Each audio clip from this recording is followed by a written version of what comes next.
if you've got that in a business relationship and you're trying to drive something forward, I mean, it's unthinkable that you have to deal with things like that. Who does that? It is amazing. And you see what's happened to me. I mean, I think I'm told, if you look at GFH's last year's group annual profit, they've spent the full amount of that on chasing me. So they spent about £6-7 million, legal fees and PR. They had 3 PR companies, loads of lawyers, I mean, countless this, that and the other, on chasing me for £3 million they allege I pinched. Does that sound like there's something else they're trying to cover up? Is that what the crux of it, that they accuse you of stealing £3 million and that's what they wanted to get you back over to Dubai for? Yeah. I mean, I've heard that people said don't go back, but you went back. Yeah. Obviously, that was the wrong decision, but at the time, you didn't think that anything like that was. I've done anything wrong, so I mean, Yeah. I mean, you don't. I mean, I know Ken, gave an interview saying that I was talking to him a day or two before I went, and he said, "Don't go." My family had said, "Don't go." Other investors had said, "Don't go." Why did you go? I hadn't done anything wrong. I mean, the relationship between me and GFH at that time was not very good. They hadn't paid Sport Capital back. They had breached the contract with Sport Capital. My relationship with Hisham was not good.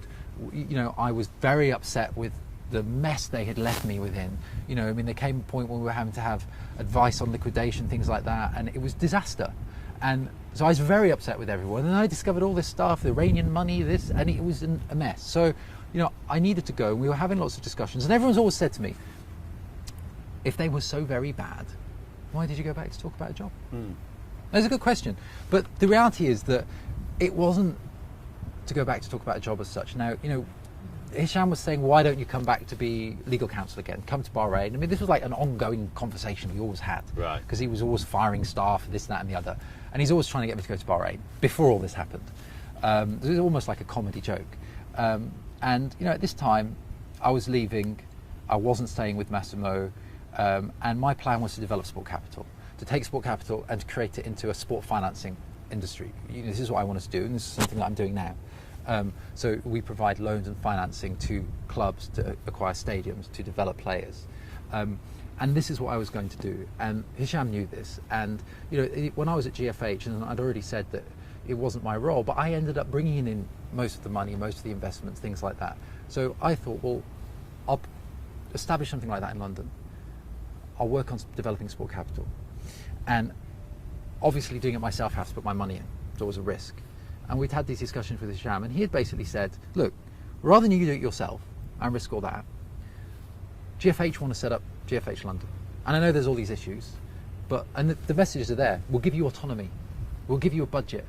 You can set it up the way that you want, and you bring all your contacts and you do that. So essentially I was getting what I wanted, but without risking my capital and still getting a share in it.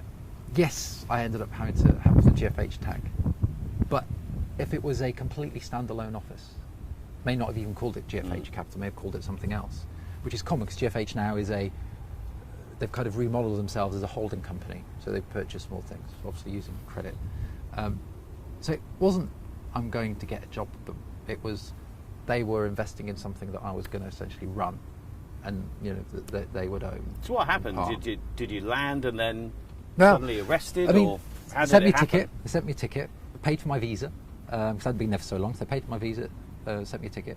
I got on the plane, first class, unbelievably, and I wasn't well because I'd had surgery literally days before, and they knew that because I met Jinesh in London about 2 days before they did this, and it was at the hotel in, I forget the name of the hotel. It was at a hotel in King's Cross, he saw how ill I was. I couldn't eat. I was literally couldn't stand. I was ill, sweating, not very well, grey. And even with that, this person, who is a current director in the football club, was lying to me to bring me to an Islamic jurisdiction where they would have me locked up and tortured for 2 years. So I get off the plane, go home, and sleep, wake up, get in my car, and my car breaks down. And this is sometimes when you think there's signs from God, because my car's broken. I'm like, sorry, I need to get to the office. So the car is and it's a nice car, steaming and doing everything it can to make sure I don't get there.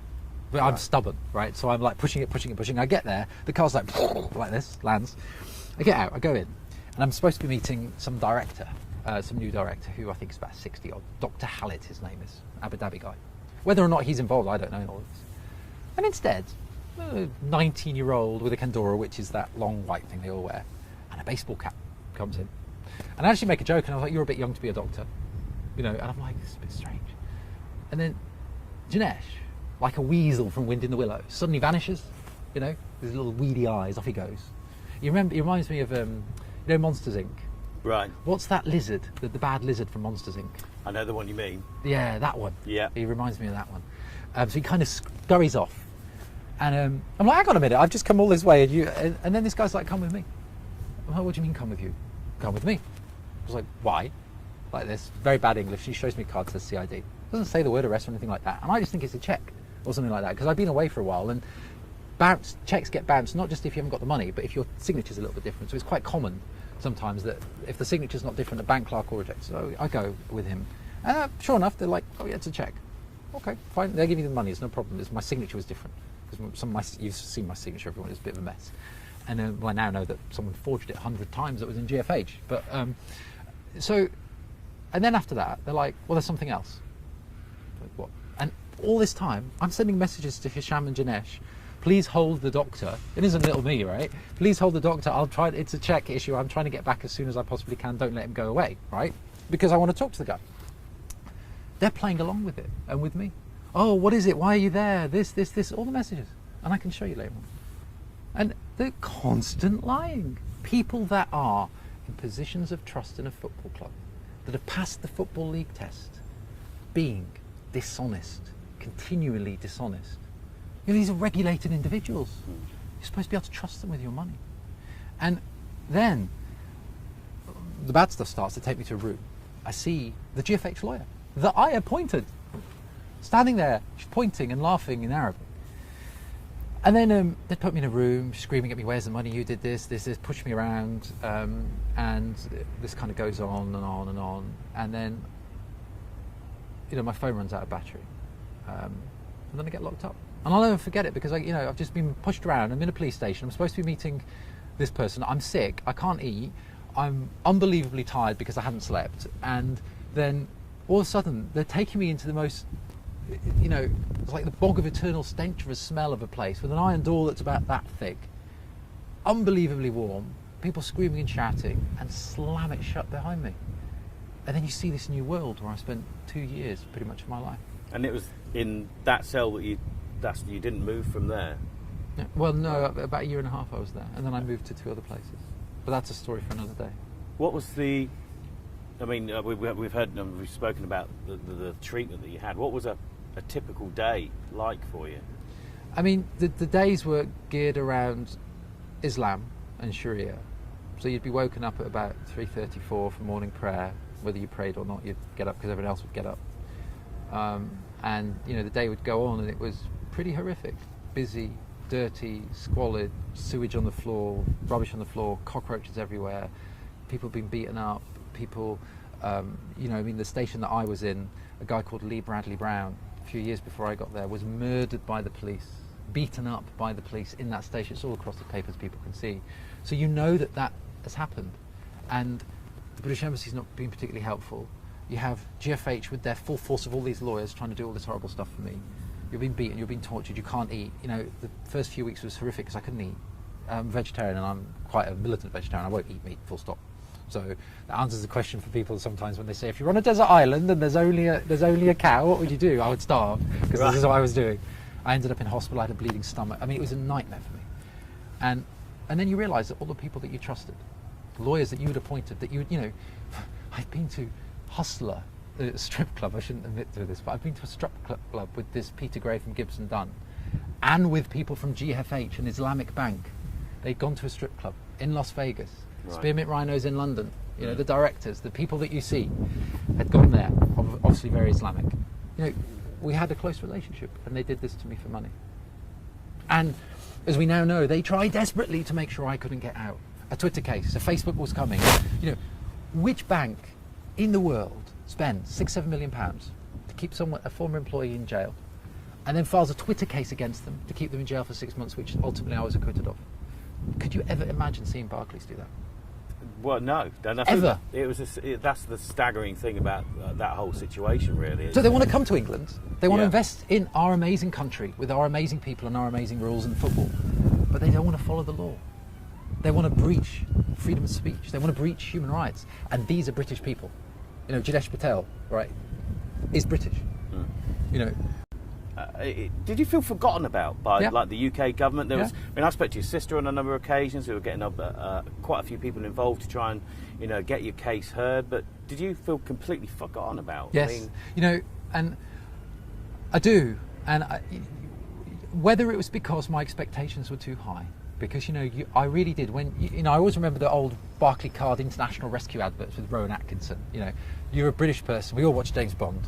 And you expect when you get into trouble, someone set you up. It's a despicable extremist Islamic organisation, and I mean GFH. You know, you expect Miss Moneypenny to come through the doors with somebody that looks a bit like James Bond, you know, and get you out, right? Particularly when you haven't done anything, yeah.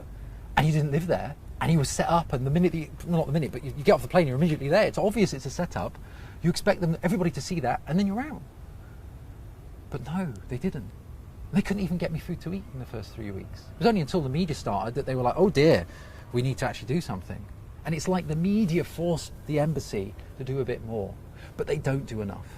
And it's, you know, I'm out now, and one of the things I do at the moment, I'm helping a lot of other people that are still there, or people that are worried about people that might end up in jail there. And I'm involved, you know, there's quite a few cases I'm pushing with the British Embassy. It was only yesterday, or the day before, I was with the Minister for the Middle East, Tobias Ellwood, and, you know, I've agreed to give him a document that's going to show all the cases that I'm concerned about. Yeah. Where they're not getting enough. There's a case at the moment who I'm trying to help with a chap that's got TB. He, you know, British businessman, Czech case, contracted TB, hasn't been looked after properly, literally lying on the floor, not given medication. He was cut from here to here, just horrific. And okay, we can't expect the embassy to get people out. That's their law, they've got to go through the system. But at least make sure they get food and water and medical treatment. You know, if an Emirati comes here and gets in a bit of a bother in a bar in Mayfair, which I'm sure happens all the time, they'll get proper justice. They won't get beaten up. They'll get access to a lawyer. They'll get access to food, to human rights. We'll respect them. We'll try and help them. We're not going to lock them up for 6 months because they put something on Twitter about the Queen. What was the worst point in the 2 years? I think the worst point was in the first few weeks. I mean, it's been well published, you know, I had all these legal cases coming in, legal cases. Every time I tried to see a lawyer, the other side, GFH was sending people down to stop me seeing my lawyers because they didn't want me to defend myself. So I'm fighting through a cage to see lawyers, and at the same time, they're sending people down to stop me having access to lawyers. You know, they would translate stories. They translated a story on my sexuality, which I've always kept very private, because no one else's business, right? And there's never been a reason to talk about it.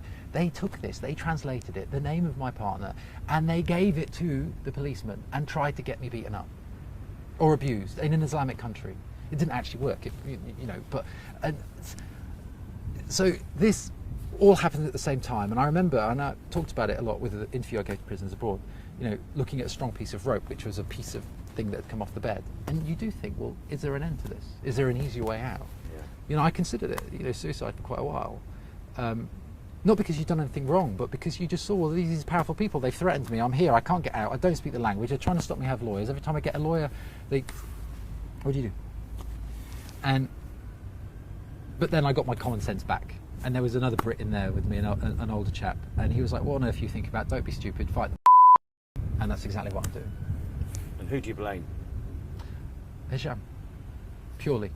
Hisham set this all up. He made a mistake, paid me money he shouldn't have done, set it all up, basically, got himself in a bit of a mess, and then thought, well dear, I either blame myself and I lose my job, or I blame David. What am I going to do? Blamed me, and then he appointed all these other people to come back. It was like Jinesh.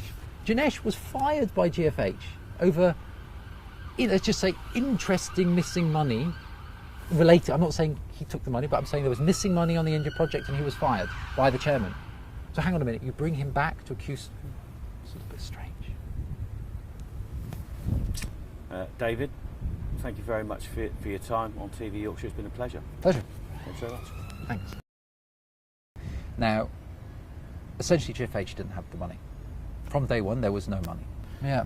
At what point during that process did you suddenly think, hang on a second, there's something really wrong here, and now they're changing their idea? It was constantly changing. 1 week it would be decisions to get rid of staff and get rid of them the bad ways, the investigators they employed to come in and spy on people, and he saw how ill I was. I couldn't eat. I was literally couldn't stand. I was ill, sweating, not very well, grey, and even with that, this person, who is a current director in the football club, was lying to me to bring me to an Islamic jurisdiction where they would have me locked up and tortured for 2 years.